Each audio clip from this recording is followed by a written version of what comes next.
अवनी अपना business suit पहनकर अपने वॉशरूम से निकली। जब रूही जी ने देखा कि अवनी आज भी बिजनेस सूट पहन कर जाने वाली है तो वह अवनी के पास गई और बोली, आज भी तूने यही पहन लिया। अवनी को कुछ समझ नहीं आ रहा था कि वह क्या कहना चाहती है। अवनी ने कहा, हाँ। रूही जी ने कहा, नहीं, आज तू ये कपड़े पहन कर नहीं जाएगी, कुछ अच्छे कपड़े पहन कर जा। अवनी ने कहा, लेकिन क्यों, ये कपड़े अच्छे हैं और वैसे भी मैं बिजनेस के काम के लिए ही जा रही हूँ तो ये कपड़े एकदम सही है। रूही जी चिढ़ते हुए बोली, तू यह नहीं पहनी और एक बात, तू इंडिया जा रही है तो इंडियन लुक में ही जाएगी। अवनी बोली, बट मॉम। रूही जी ने कहा, कोई मोम मोम नहीं, चल अब तू। रूही जी ने अवनी को खींचकर अपने साथ अपने रूम में ले गई और एक साड़ी निकाला अपने कबर्ड से और अवनी को थमा दिया। अवनी मुंह खोले और आंखें फाड़े रूही जी की तरफ ही देख रही थी। उसने हिचकिचाते हुए कहा, मम्मा मैं ये साड़ी नहीं पहनूंगी, क्या है मॉम, मुझे ये सब नहीं पसंद। रूही जी ने कहा, इट्स माई ऑर्डर। अवनी बुरा सा मुंह बनाते हुए बोली, ओह फाइन, मैं पहनती हूँ। रूही जी ये सुन के अवनी को शक भरी निगाहों से देखते हुए बोली, तुझे साड़ी पहना आता है। रूही जी की बातें सुनकर अवनी को वो दिन याद आ गए जब अर्नव उससे साड़ी पहनाना सिखा रहा था। अवनी को कहीं खोए देख रूही जी ने अवनी के सामने चुटकी बजाते हुए कहा, कहाँ खो गई। अवनी अपने ख्यालों से बाहर आई। उसने रूही जी से कहा, मैंने यूट्यूब से देख के सीखा है साड़ी पहनना। फिर रूही जी वहां से चली गई और अवनी उस साड़ी को देखने लगी। आज से 3 साल पहले वह साड़ी पहनी थी जब वह और अर्नव कहीं जाते थे तब। थोड़ी देर बाद अवनी नीचे आई और बोली, मैं तैयार हूँ, अब चले। रूही जी ने देखा अवनी ने बड़े ही सुंदर तरीके से साड़ी को पहना था, ये देख रूही जी भी हैरान थी। अवनी अपना सूटकेस लेने अंदर चली गई। रूही जी ये देख कि अवनी अंदर गई है उन्होंने प्रकाश जी से पूछा, प्रकाश जी आपने मुझे क्यों कहा कि मैं अवनी को साड़ी पहनाऊं? आपके दिमाग में क्या चल रहा है और अवनी को इस प्रोजेक्ट के लिए बार बार फोर्स क्यों कर रहे थे? आपने इसे पहले तो कभी ऐसा नहीं किया। रूही जी की बातें सुनकर प्रकाश जी स्माइल करते हुए बोले, मुझे नहीं पता कि अवनी के साथ इंडिया में क्या हुआ था जो वह इतना चुप रहती है, लेकिन मैं इतना जानता हूँ कि अवनी को एक पार्टनर की जरूरत है और अर्नब मल्होत्रा से अच्छा पार्टनर कोई नहीं हो सकता मेरी बेटी के लिए। ये सुन रूही जी की माथे पर सिकन आ चुकी थी। रूही जी प्रकाश जी से बोली, लेकिन अर्नब की तो पहले एक शादी हो चुकी है ना। हाँ, लेकिन उस लड़की ने अर्नब को धोखा दिया था। मैं उस लड़की के बारे में नहीं जानता, लेकिन इतना जानता हूँ कि अर्नब बहुत अच्छा लड़का है और जितना टाइम भी मैं अर्नब के साथ काम किया हूँ मुझे उससे देख इतना ही पता चला है कि वह आज तक किसी लड़की के साथ नहीं रहा और जहाँ तक उसकी एक्स वाइफ की बात तो वह भी फैमिली के दबाव में हुआ था, ऐसी न्यूज आई थी। अवनी बहुत खुश रहेगी अर्नब के साथ। रूही जी परेशान आवाज में बोली, लेकिन हम उसे अपनी बेटी कैसे दे सकते हैं, उसका पहले से एक डाइवोर्स हो चुका है। प्रकाश जी ने रूही जी के बाजुओं को पकड़ा और मुस्कुराते हुए बोले, लेकिन मेरी भी तो ये दूसरी शादी है और आप फिर भी मुझसे इतना प्यार करती है। रूही जी प्रकाश जी के गले लग गई और बोली, ठीक है, अगर वह लड़का मुझे पसंद आया तो मैं हाँ कह दूंगी, लेकिन आपको लगता है अवनी फिर किसी से प्यार करेगी? प्रकाश जी ने कहा, जोड़िया तो ऊपर से बन के आती है, अगर मिलना होगा तो बेशक मिलेंगे दोनों। थोड़ी देर बाद अवनी अपने सूटकेस को लेके हॉल में आए और देखा तो सामने रोहन भी खड़ा था। रोहन भी अपना सूटकेस लेके आ गया। अवनी उससे ही देख रही थी मानो वह पूछना चाह रही हो कि तुम कहाँ जा रहे हो। रोहन अवनी के पास गया और कहा, दीदी मैं भी आपके साथ जा रहा हूँ। अवनी हैरानी से बोली, क्या? प्रकाश जी ने फिर कहा, हाँ चिकू, ये भी तुम्हारा साथ जा रहा है। ये सुन फिर अवनी ने कुछ नहीं कहा और दोनों निकल गए एयरपोर्ट के लिए। दोनों फ्लाइट में बैठे और अवनी का दिल जैसे जोर जोर से धड़कने लगा था मानो बाहर ही आ जाएगा। जिस इंसान से वह इतना दूर चली गई कि उसका चेहरा भी न देखना पड़े, वही इंसान से आज उससे दोबारा मिलना पड़ेगा। अवनी मन में बोली, देख अवनी, अपना काम करना और वहां से जितना जल्दी हो सके निकल के ऑस्ट्रेलिया आ जाना। मुझे उसका शकल भी नहीं देखनी, मैं उससे कभी माफ नहीं करूंगी। दोपहर का वक्त मुंबई में फ्लाइट लैंड हो चुकी थी और अवनी एयरपोर्ट पे थी। रोहन उसके साथ ही था। उसके सामने एक आदमी आया जो बहुत ही हैंडसम सा लग रहा था। वह आदमी बोला, बॉस ने आप दोनों को लेने भेजा है मुझे।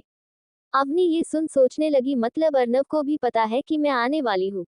अवनी ने अपनी बातों को एक साइड किया और अर्नव के मैनेजर के साथ जाने लगे। अवनी की नई फ्लैट पर अर्नव के मैनेजर ने उन दोनों को ड्रॉप किया और कहा, मैम कल आप तैयार रहिएगा, बॉस पिकअप के लिए कार भेजेंगे। अवनी ने कहा, नहीं उसकी जरूरत नहीं है, मैं खुद आ जाऊंगी। अर्नव के मैनेजर तरुण ने कहा, लेकिन मैम बॉस का ऑर्डर है। आप अपने बॉस को समझा दीजिए कि मैं खुद आ जाऊंगी। ये कह के अवनी अपने फ्लैट में चली गई। इन सब से अनजान अर्नब बस अपने ऑफिस के कामों में डूबा हुआ था।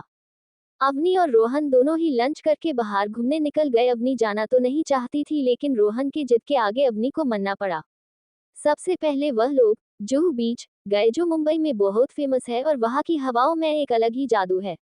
अवनी जब जुहू बीच पहुंची तो उससे ऐसा लगा जैसे वह जन्नत आ पहुंची हो। ऑस्ट्रेलिया में वो बात ही नहीं है जो इंडिया की हवाओं में है।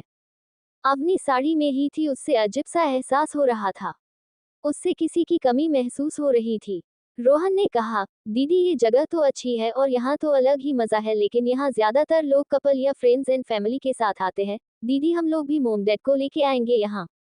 अवनी ने हमम कहा और कहीं और ही देखने लगी। उसकी आंखें उन कपल पर टिकी थी जो एक साथ प्यार कर रहे थे और रेत में कुछ बना रहे थे। वह लोग मैरिड कपल थे और देख के ऐसा लग रहा था जैसे उन दोनों में बहुत ज्यादा प्यार है एक दूसरे के लिए। अवनी बस उन दोनों को देखे जा रही थी और ये सोचे जा रही थी कि 3 साल पहले भी वह अर्नब के साथ ऐसे ही रहती थी, लेकिन वह लोग कभी घूमने बीच पर नहीं आए थे। उसका ध्यान तब टूटा जब रोहन ने उसके बाजुओं से उसको हिलाया। रोहन ने कहा, दीदी आप कहाँ खो गई हो? अवनी बोली, अपने पुराने दिन याद कर रही थी।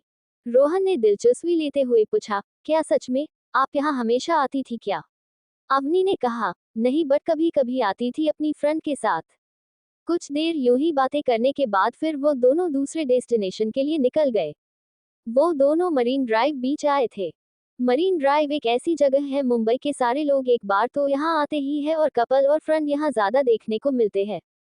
यहाँ का नज़ारा सबसे अलग होता है क्योंकि ये बहुत बड़ी रोड के साइड में है। रोहन और अवनी वहां आके बैठ गए। अवनी ने अपने दोनों हाथों को फैला दिया और आंखें बंद कर ली और उन हवों और शोरों का मजा लेने लगी जो वह अपने कॉलेज टाइम में किया करती थी। अवनी ने आंखें खोला और रोहन से बोली, तुझे पता है मैं यहाँ अक्सर आया करती थी निधि के साथ और ये जगह मेरी फेवरेट है। जब मुझे किसी चीज की टेंशन या कोई परेशानी होती थी तो मैं यहाँ आके उन समुद्र के किनारे को देखती थी। मेरी सारी थकावट और टेंशन गायब हो जाती थी। यहाँ से मेरी यादें जुड़ी है। बेशक वह यहाँ बहुत बार आई थी, लेकिन ज्यादातर वह अभिनव के साथ आती थी, लेकिन वह अब अभिनव को भूल चुकी थी, लेकिन उससे निधि और अपने पल बहुत याद आते थे। तभी वहां से गोला वाला जाने लगा। ये देख अवनी रोका और कहा, एक मस्त सा गोला बना के दीजिए भैया, मेरे में लाल और हरा और पीला डालिएगा। रोहन ने भी वैसा ही किया और दोनों उस जगह का लुत्फ उठाने लगे। फिर दोनों काफी थक चुके थे इसलिए और घूमने की शक्ति नहीं थी दोनों में, और फिर कल अवनी को ऑफिस भी जाना था। अवनी को सबका सामना भी करना था। वह दोनों रात को डिनर करके सो गए, लेकिन एक कमरे की लाइट अभी भी जल रही थी, वह अवनी का कमरा था। अवनी एकटक ऊपर की सीलिंग को देखे जा रही थी मानो वह किसी सोच में डूबी हो। अवनी के मन में यही चल रहा था कि उन सबसे वह कैसे डील करेगी और कैसे इस मुसीबत से निकलेगी। उससे अब घबराहट हो रही थी। वह ऐसे ही सोचते सोचते सो गई और लाइट ऐसे ही जलती रह गई।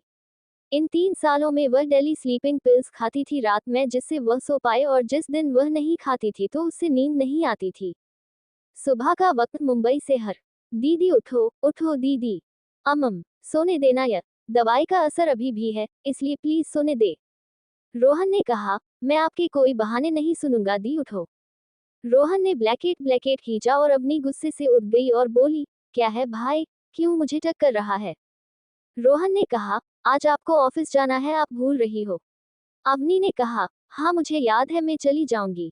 रोहन ने कहा, ठीक है, लेकिन कॉल पे डैड है और वह आपसे बात करना चाहते। अवनी हैरानी से बोली, क्या? रोहन मुस्कुराते हुए बोला, बात करो। रोहन ने जानबूझकर अवनी को फोन पकड़ा दिया और अवनी को न चाहते हुए भी बात करनी पड़ी। अवनी ने कहा, हेलो डैड। कॉल में प्रकाश जी की आवाज आई। ये मैं क्या सुन रहा हूँ चिकू, तुम अपना काम टाइम से नहीं कर रही? क्या तुम मेरा नाम वहाँ डुबाना चाहती हो? तुम्हें टाइम की कदर है कि नहीं? पहले दिन ही लेट होना चाहती हो वहाँ? तुम क्या चाहती हो सब ये कहे कि मैंने अपनी बेटी को कुछ भी नहीं सिखाया है कि कैसे सब संभालते हैं? तुम यहाँ तो सब सही से संभाल लेती थी, तो तुम मुंबई में इतना लेजी कैसे हो गई हो? उनकी सारी बातें सुनकर अवनी रोहन को गुस्से से घूरने लगी। अवनी ने फोन में कहा, लेकिन उसकी आंखें रोहन को घूर रही थी। डोंट वरी डैड, मैं आपको एक भी शिकायत का मौका नहीं दूंगी, और मैं अभी उठने ही वाली थी। अब मैं ऑस्ट्रेलिया तभी आऊंगी जब मेरा प्रोजेक्ट सक्सेसफुल होगा। प्रकाश जी खुश होते हुए बोले, मुझे तुमसे यही उम्मीद थी चिकू, गुड लक। ये बोल के प्रकाश जी ने फोन कट कर दिया। रोहन वहां से निकलने ही वाला था कि तभी अवनी ने उससे रोक लिया और कहा, चले भाई, तुमसे कुछ जरूरी बात निपटानी है। देखो बहन, अगर तुमने मेरे साथ कुछ भी किया तो मैं डैड को बता दूंगा। ये बोल के वह साइड से भाग गया और अवनी भी उसके पीछे भागने लगी। अवनी ने भागते हुए कहा, भाई तू वहीं रुक जा, नहीं तो मैं तुझे मार डालूंगी। रोहन वहीं रुक गया और सीरियस होके बोला, डैड का फोन आ रहा है। ये सुन के अवनी वहीं जम गई। उसने खुद से फुसफुसाते हुए कहा, पता नहीं अब क्यों डैड फोन कर रहे हैं। रोहन ने फोन को स्पीकर में रख दिया। तभी प्रकाश जी ने कहा, मल्होत्रा इंडस्ट्रीज से कार आएगी पिकअप करने चिकू के लिए। अवनी ने फोन लेते हुए कहा, डैड मैं खुद चली जाऊंगी। प्रकाश जी ने कहा, मैं कह दिया, it's my final decision. Avni चिढ़ते हुए बोली, मैं आपसे कह क्यों रही हूँ, आपको तो मेरी बात माननी ही नहीं है। वो आएंगे, चली जाऊंगी मैं, बाय। ये बोल के अवनी गुस्से से फोन काट दी और रोहन को फोन देके अपने कमरे में चली गई। थोड़ी देर बाद अवनी तैयार होके निकली और उसने स्ट्राइप डिजाइन की ब्लेजर एंड पेंट पहनी थी और अंदर व्हाइट कलर की टॉप पहनी थी। उससे देख के कोई भी कह सकता था कि वह किसी ऑफिस की सीईओ होगी। और वैसे भी अवनी डेली ही बिजनेस सूट पहनती थी ऑफिस के लिए, उससे ज्यादातर लोग इसी ड्रेस में देखते थे, वह सिर्फ घर में नॉर्मल ड्रेस पहनती थी। जब इंडिया से ऑस्ट्रेलिया आई थी अवनी, तब से ही वह इंडियन कपड़े पहनने छोड़ दी थी। अवनी कार का वेट करने लगी। थोड़ी देर बाद एक कार आई, वह उसमें बैठ गई और निकल गई। दूसरी तरफ अर्नव की केबिन में अर्नव ऑफिस में अपने लैपटॉप में काम कर रहा था। वो सारे फाइल्स को चेक कर रहा था और पास में अर्नव का मैनेजर तरुण खड़ा था। अर्नव बोला, मिस अग्रवाल आज आने वाली थी ना? तरुण ने जवाब दिया, यस सर, वह आ ही रही है, उनके लिए कार भेज दी है। अर्नव ने सिर्फ हम में जावा दिया और फिर अपना करने लगा। यहाँ अवनी कार में बैठी यही सोचे जा रही थी कि वह कैसे अर्नव को फेस करेगी। उसके अंदर हजार सवाल और पुरानी यादें आ रही थी। शोफ ने कहा, मैम हम आ गए हैं। अवनी अपने ख्यालों से बाहर आई और एक लंबी सांस लेके खुद को शांत करने की कोशिश करने लगी। फिर वह बाहर निकली और ऊपर की ओर देखने लगी। बड़े बड़े अक्षरों में लिखा हुआ था, मल्होत्रा इंडस्ट्रीज। अवनी ये देख और नर्वस हो गई। अवनी अंदर आए और रिसेप्शनिस्ट से पूछा, एक्सक्यूज मी, अर्नव मल्होत्रा की केबिन कहाँ है? फिर अवनी अपनी आईडी को दिखाते हुए बोली, my name is Avani Agarwal. वह रिसेप्शनिस्ट स्माइल करते हुए बोली, टॉप फ्लोर पे उनका केबिन है। अवनी ये सुन लिफ्ट में चली जाती है। लिफ्ट में खड़े उससे सारी पुरानी यादें याद आ रही थी। घबराहट के मारे अवनी के होठ कांप रहे थे। जब लिफ्ट का दरवाजा खुला तो अवनी ने अपनी तितली जैसी पलकों को उठा के सीधे देखा, जहां साफ साफ बड़े अक्षरों में लिखा था, सीईओ केबिन अर्नव मल्होत्रा। उसका नाम पढ़ अवनी की आंखें हल्की नम हो चुकी थी। अवनी ने अपनी मिडिल फिंगर से अपने आंखों के हल्के आंसू को रोक दिया और केबिन का डोर नॉक किया। अंदर से आवाज आई, यस कमिंग। अवनी अंदर आई और जब अर्नव की नजर उसकी तरफ हुई तो वह एकदम शॉकेड रह गया। अवनी ने शांत लहजे में कहा, hello, I am Avani Agarwal, P A group of industries की सीईओ। अर्नव समझ चुका था कि यह प्रकाश अग्रवाल की बेटी है। अर्नव ने सटीक लहजे में कहा, तो आप हो प्रकाश जी की बेटी, welcome to my office. Avani शांत होके वह बैठ गई और बोली, मेरे डैड नहीं आ सके तो मुझे आना पड़ा ये प्रोजेक्ट संभालने के लिए। अर्नव की नजर सिर्फ अवनी पे गड़ी हुई थी। उससे लग रहा था कि कहीं वह उसकी नजर से गायब ना हो जाए। 3 साल बाद अर्नव ने अवनी को देखा था। अर्नव को ऐसा महसूस हो रहा था मानो किसी ने वापस से उससे जिंदा कर दिया हो। अवनी जब से आई थी तब से अर्नव से नजरें चुरा रही थी, मानो उससे डर हो कि कहीं उससे देख वह इमोशन में आके उसे कुछ कहना दे। अवनी ने अपनी नजरें उठा के एक नजर अर्नव को देखा और कहा, काम कब से स्टार्ट करनी है?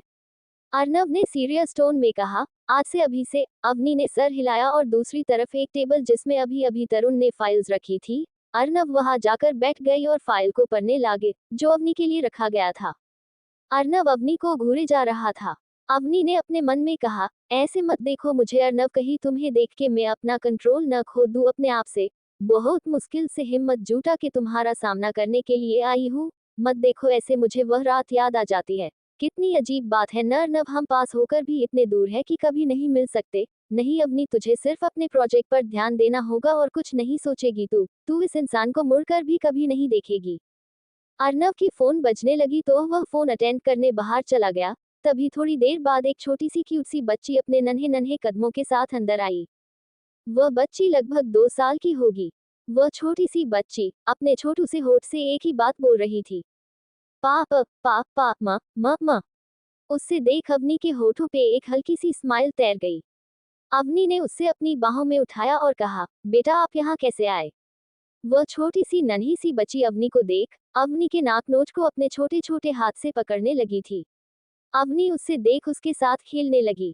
अवनी ने उस बच्ची से कहा, अल्ले मेरा बच्चा, आप यहाँ कैसे आए और किसे ढूंढ रहे हो? वह बच्ची सिर्फ पा पा पा बोल रही थी। अवनी को लगा कि शायद वह अपने डैड को ढूंढ रही है। तभी एक लड़की जो अवनी की ही एज की लग रही थी वह अंदर आई और बोली, ये लड़की यहाँ है, मैं इससे पूरी जगह ढूंढ रही हूँ और यह मिल रही है। थैंक यू, आपने इसे ढूंढ दिया। ये कह वह लड़की अवनी की गोद से बच्ची को ले ली और बोली, वैसे आप यहाँ एम्प्लॉय हो क्या? अवनी हल्की स्माइल के साथ बोली, नहीं, मैं यहाँ एक प्रोजेक्ट के काम से आई हूँ, इसलिए मैं यहाँ कुछ टाइम तक रहूंगी, फिर ऑस्ट्रेलिया चली जाऊंगी। उस लड़की ने कहा, मैं यहाँ अर्नब जी को खाना देने आई थी। ये सुन अवनी हैरान थी। तभी अर्नब केबिन में आया और उसने देखा कि वेस्ली और मायरा, जो उस छोटी बच्ची का नाम है, वह दोनों अवनी के सामने खड़ी थी और अवनी और वेस्ली बातें कर रहे थे। अर्नब अंदर आके गुस्से से वेस्ली को बोला, तुम यहाँ क्या कर रही हो? वैशाली बोली, अरे अर्नब जी आप आ गए। आपकी मायरा कब से आपका इंतजार कर रही थी, और एक आप हो जो अपनी बच्ची को याद भी नहीं करते। अर्नब ने जल्दी से मायरा को अपनी बाहों में ले लिया। मायरा खुशी से खील खिलाते हुए बोली, प प प।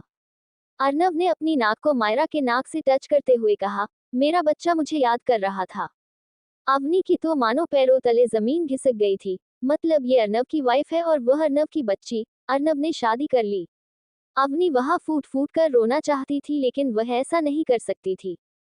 अर्नब ने अवनी को टोन मरते हुए वैशाली से कहा, मायरा को अनजान लोगों से दूर रखा करो, और तुम भी ज्यादा अनजान लोगों से गुला मिला मत करो, समझी? वैशाली ने नासमझी में कहा, मैं कहा किसी अनजान लोगों से मिली? अर्नब ने अवनी को देखा जो वहां चुपचाप खड़ी इधर उधर देख रही थी। अर्नब ने फिर से अवनी को टोन मरते हुए कहा, वैसे भी मिस अग्रवाल की तो कोई बच्ची है ही नहीं, तो वह तुम्हारी बच्ची को कैसे संभाल पाएंगे, इसलिए मुझे डर है कहीं मायरा को मिस अग्रवाल गिरा न दे। ये सुन अवनी ने सपाट लहजे में कहा, जरूरी नहीं है मिस्टर मल्होत्र की जिसके बच्चे न हो वह बच्चे संभल नहीं सकते। आई एम श्योर वैशाली जी की भी फर्स्ट बेबी है, लेकिन फिर भी वह संभाल लेती है, न तो मैं मायरा को अपनी बच्ची जैसी ही मानती हूँ। वैशाली ने माहौल को लाइट करने की कोशिश करते हुए कहा, आप ही क्या बात लेके बैठ गए? चलो मैंने आपके लिए लंच लाया है, खा लो।